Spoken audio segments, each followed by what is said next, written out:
first, and we went over previously the spinal meninges, right? And you want to identify like the over here, this would be your pia mater.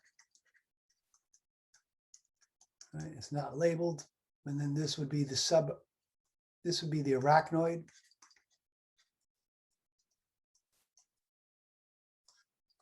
Mater, which is directly connected to the dura mater.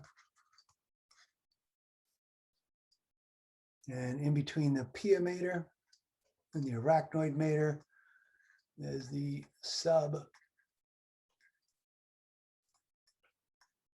subarachnoid space. And then above, epi meaning above or around, right? The dura mater is the epidural space, which you don't have in the cranial meninges, right?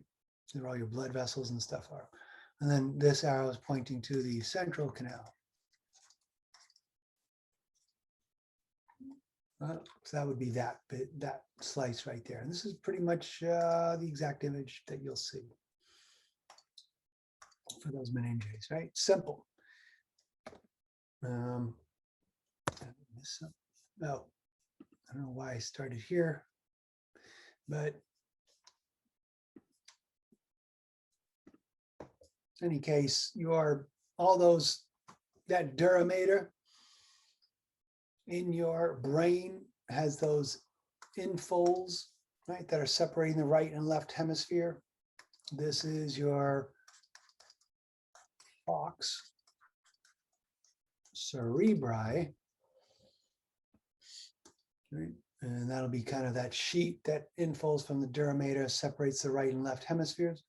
And then that sheet, same thing, that separates your brain from your cerebellum, is the tentorium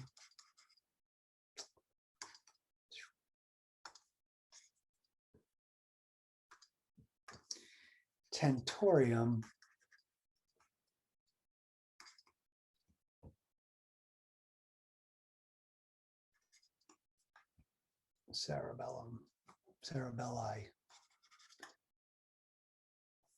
That's the separating that. And then there's also a falx cerebelli, but you can't see that here. What you can see up here and over here is the dural venous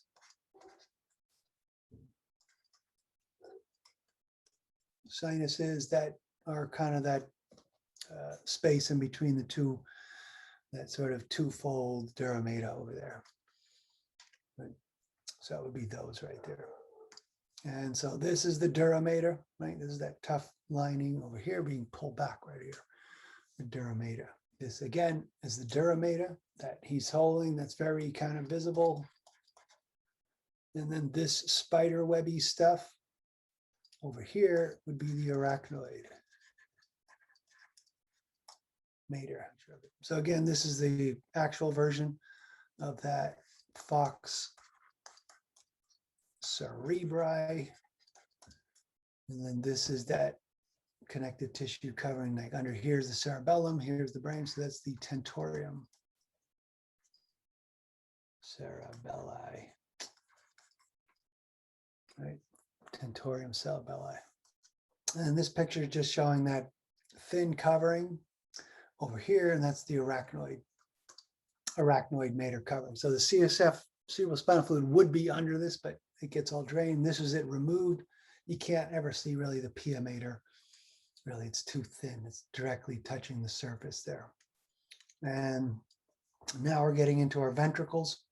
And in this picture, remember the ventricles are on either side of this, but the third ventricle is between your left and right thalamus. And so this blue space here is representing the third ventricle around the thalamus. And the fourth ventricle down here in between the pons and the cerebellum. In between them and connecting them, this passageway here is the cerebral aqueduct, I believe I call it. There are a couple different names for it, midbrain aqueducts, because when you know you're here, this is the midbrain region. Right, but those are a couple of ventricles in blue right there. And then these are the castings of those internal spaces of the ventricles, right? So this is from a side view. Over here, you're looking at it from the side. This whole thing really, the lateral ventricle, and so are these right here. There's a left and right lateral ventricle. And then you move on in between. Over here, they connect onto the third ventricle. And again, your thalamus would kind of be sitting like right here around the third ventricle. And this little hole right here is where we'll see when we look at the thalamus, there's this interthalamic adhesion connecting them. That's how you tell where your third ventricle is. Complicated shape. And then this is the third ventricle, fourth, down over here. And then this is the aqueduct between them. Okay. And then anytime you see the cerebral aqueduct, anytime you see red on these models, what you're looking at are those choroid plexuses, plexi. And so all these are representing choroid plexi, that interface between the blood and those ependymal cells. And this is just, kind of what at some point you'll be asked to, when you watch the videos, you'll follow the cerebral spinal fluid as it's made through the ventricles out into the subarachnoid space, and then finally into that's the green space, and then into the blue space over here, which would be your dural venous sinus. And then they would exit through these little arachnoid granulations into the dural venous sinus. Okay, and then these are the actual dural venous sinuses. Remember, this is where the dura mater kind of splits in two and creates these kind of passageways for all the blood vessels to go in. So these are representing the dural venous sinus. So that's it for your meninges stuff, right? Kind of simple. For the brain, you got a list of all the stuff, all these features that you got to find. Right, so on this one, this is about the lobes, anything that's pointing to, and maybe a fissure. So on the front, you always want to first orient yourself. That's the cerebellum. So you want to, make sure that's on the posterior side. And then what's on the front side, if that's the posterior, it's got to be the frontal lobe. What's right above the cerebellum? The occipital lobe. What's making up around the ear?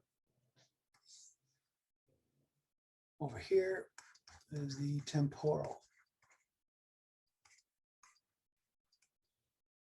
And then on the top portion over here is the parietal lobe. Okay, and I don't have the other things labeled, but I have this fissure in between the cerebrum and your cerebellum, which is your transverse fissure, unlike the lateral sulcus or your central sulcus. Right, and then this is the colored brain model where you can also see, the parietal lobe in blue, the frontal lobe in red, and you can kind of tell that because remember your frontal lobe, this is representing the occipital lobe, so that's got to be on the back of it. In the front, after this, you only have one big lobe in the front. This is the back portion is split up into your parietal, your temporal, you can see a little bit in yellow, and then your occipital back here. And these, right, so parietal, frontal, occipital, and then you have your post-central gyrus I can't write P because they're both P's. Post central gyrus and your pre central gyrus on this side. Pre and post central gyrus, because this is the central sulcus. And that's the same thing over here. This is the pre-central, post-central gyrus. I don't think I asked you about the cingulate gyrus, but that would be that. This is that ventricle, occipital lobe. Over here is where I start labeling stuff. So these are looking at the different fissures or lobes or something. Over here, I am either pointing at the, depending on what your choices are, that would be either the temporal lobe or the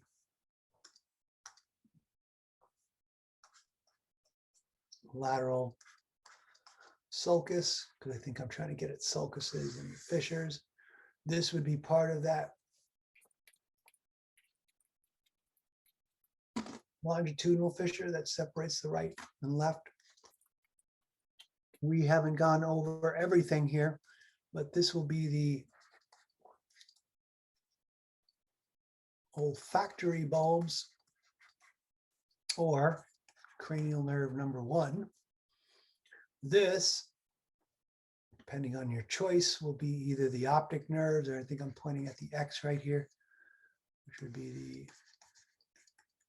optic chiasm, where it crosses over. And that's where remember your optic nerves come in. And these little 2 bumps right here are your mammillary bodies. They're part of the hypothalamus.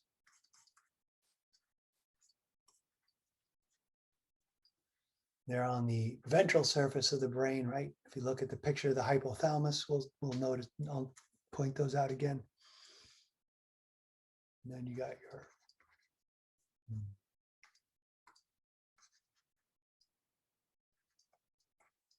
Jesus.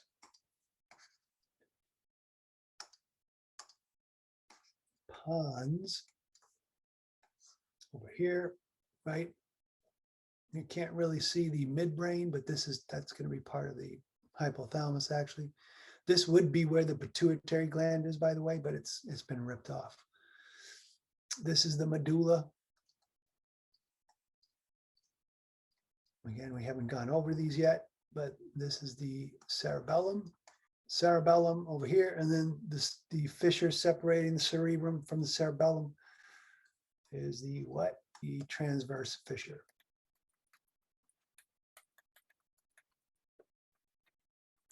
All right, so that's what we're looking at here. This will be the same picture we use for the cranial nerves, by the way, but just get used to looking at everything on it. All right, and then this picture, the sagittal view, you got that falx cerebri. Over here, that's the most superficial thing. Usually this is uncovered, they left it on. And then actually you could see over here, that would be that tentorium cerebelli. I can't write it all out, but that's the separating these 2 halves right there. And then, this, they left a lot of stuff on. So another sheet that is not always so obvious is called the septum pellucidum. That's covering the lateral ventricle. And then we got the actual brain structures, right? So you always want to orient yourself in these pictures right here, right? This really clean kind of strip over here, you're going to see going around this kind of horseshoe shape, whatever, this shape right here. This is the corpus callosum.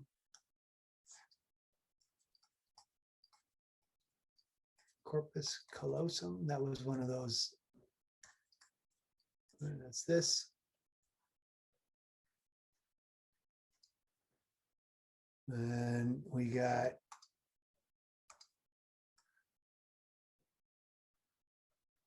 this is the thalamus. What I'm pointing to right here is called the interthalamic adhesion. And remember, that's the connection between the right and left. when you see the third ventricle, you can see that hole right there. It goes right through the third ventricle. So the third ventricle would be right here. And then right in front of the hypothalamus, or I mean thalamus, you have the hypothalamus over here. And then we have in between here and here is the midbrain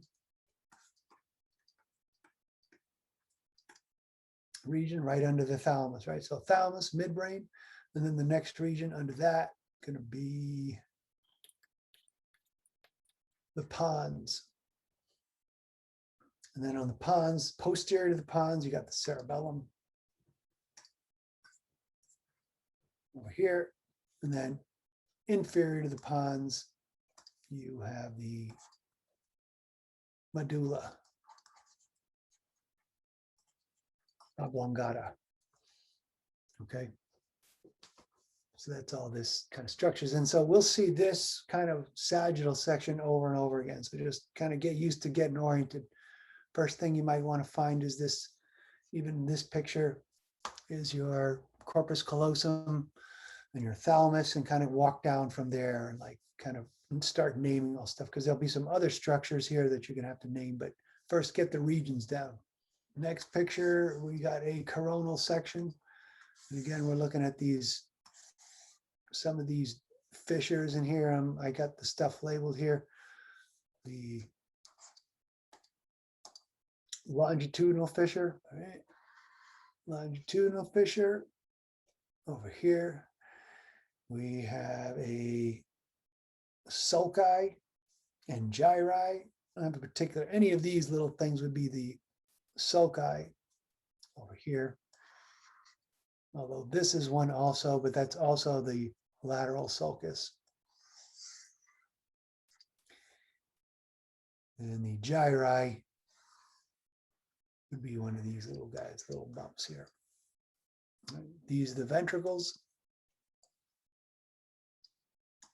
over here. And this is the corpus callosum, right? That band of white matter connecting the right and left hemispheres. See, it comes down at the bottom of the longitudinal fissure. And then this picture is with the cerebellum, with the cerebrum removed. So, you're looking at the kind of meat of some of the leftover white matter as well as the basal nuclei, but this is the front. And you could tell that from the pons right here, which sticks out on the anterior surface. And then, so this is the pons over here. And what you're looking at here is the cut off optic nerves. Right, they were coming in over here. This is the iaptic chasm. This is the optic tract or optic nerves. It's technically a tract, but I think I might just have one thing, the optic nerves. This is was where the pituitary gland sitting. So these two little nubs here are the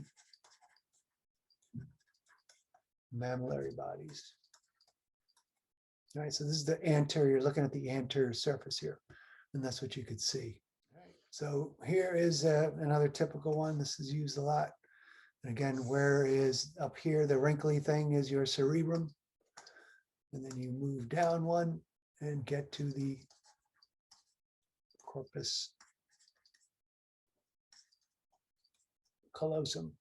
That's a band of white matter connecting those. There's also another little band of white matter that's actually part of the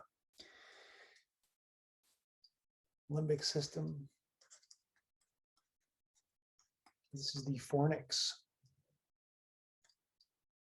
This comes down over here. So that's kind of, so you see it connected. This is covering up the lateral ventricle, and it is the septum pellucidum up here underneath the corpus callosum. Behind this would be the lateral ventricle, but that's the covering of it. And then we have our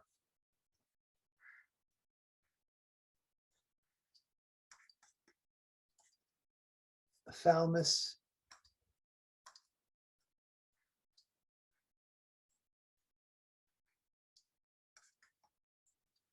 our hypothalamus. And remember those, we were looking at the pons before from the front. Then we saw those little nubs right here. Here's one of them. That is the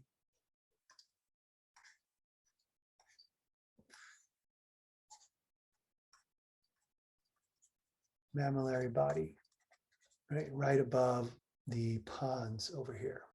And behind that, which you can't really see from that other picture though, but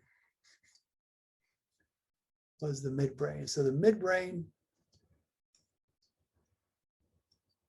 is right underneath the diencephalon, right underneath the thalamus and hypothalamus, right? That's the inferior structure. The midbrain has three things you want to know on it.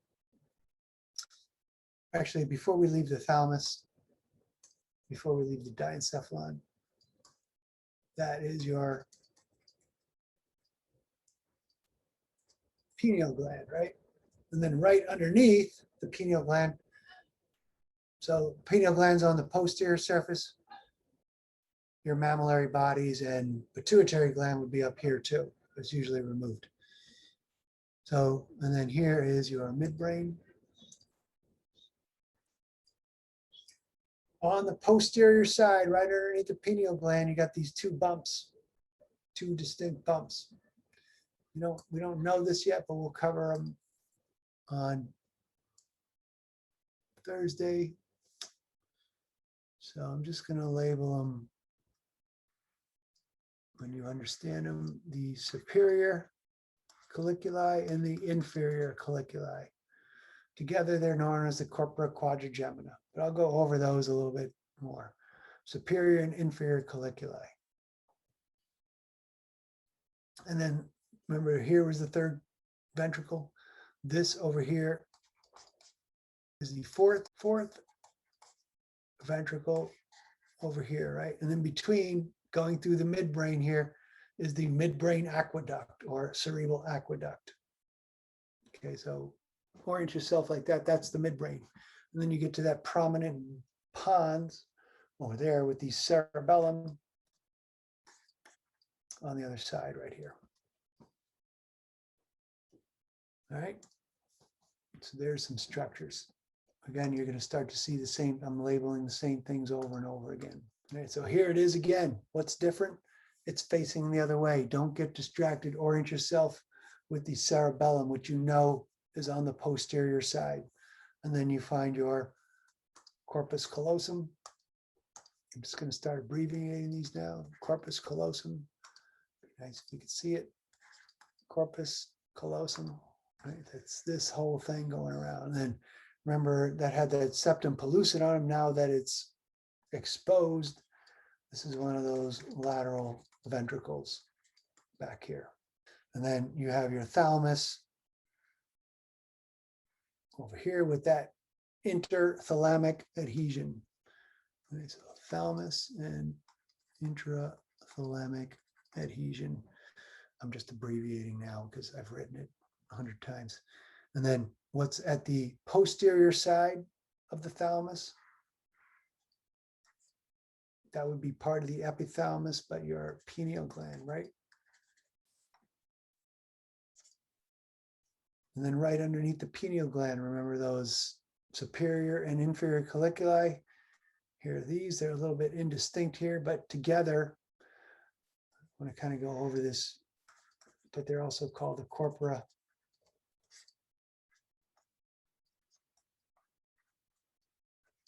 quadrigemina. And that's because you have a left and a right superior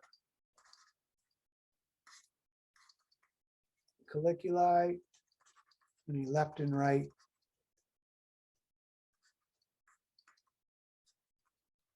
inferior colliculi, right? Together, that's four of them. Quadrigemina means four. And there are four bodies right there, left and right. And that's part of the midbrain.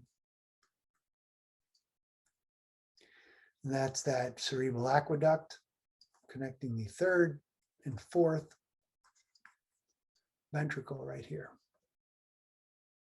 Cerebellum and the pons. Simple. You guys are sick of this. It's so easy, right? Same picture, same kind of thing, right? That is a little bit ripped up of the Fox cerebri with the cerebrum under it. There's that septum pellucidum covering it, right? You can't really, this is the corpus callosum over here, and then that sheet is covering the lateral ventricles, thalamus, midbrain, pons, cerebellum, medulla, spinal cord. Okay, so here's a model. Again, orient yourself. Here's the cerebellum. That's on the posterior side. This is the nasal cavity, is what you're looking at right here.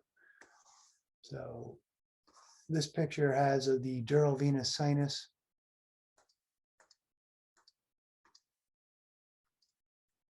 Dural. You can't see any of the other, there's other subarachnoid space in this case, but that's what that's representing because the way it travels. And then you got your corpus callosum in white. And then that other one, the fornix, is right under it, right? Curving around the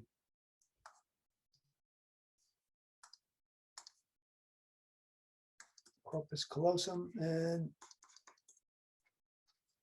that was the fornix.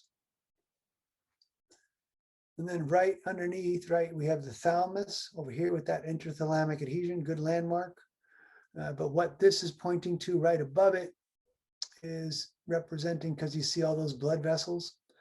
So that's supposed to be a choroid plexus of the third ventricle, but it's just a choroid plexus, part of that thing that makes the cerebral spinal fluid.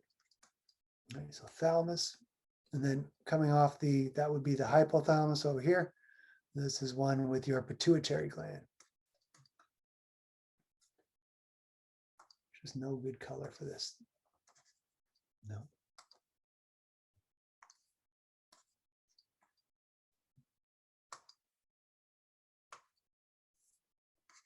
Yeah, that's a little better. Pituitary gland right here, coming off the hypothalamus. This is representing the optic tract. Remember that sella turcica? That's that little indent in the skull. That's it right there. Again, midbrain over here, and then pons, and then cerebellum.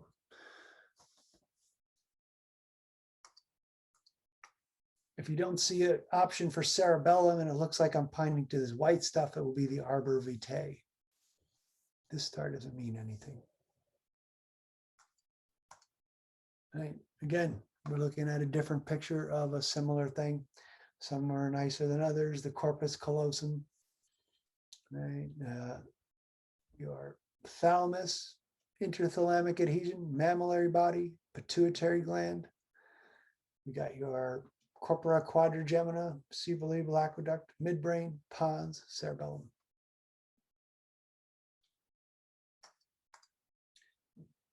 How many times are we going to do this? It's just showing you different views of it, right? Up here, again, there would be the thalamus, but you can't, it's not like, it's kind of a weird one. So, but just to orient yourself, that would be the pineal gland. This would be that corpora quadrigemina of the midbrain. This will be the cerebral aqueduct. This will be the rest of the midbrain. Pons, medulla oblongata, fourth ventricle, cerebellum, and here I am pointing to the white matter tracts, which are known as the arbor vitae. Right? They come out and they form like a tree-like structure.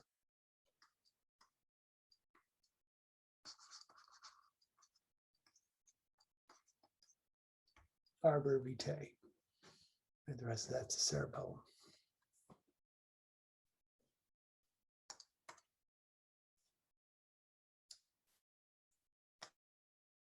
I can't believe I've been on video the whole time. All right. So, and then the next time we're going to look at this picture. We'll go over the cranial nerves as well as anything else you want to go over, right? You're definitely going to want to be able to kind of walk down this from anterior or superior down inferior and kind of label all the cranial nerves as you go by, because this will be the picture that will be on the practical.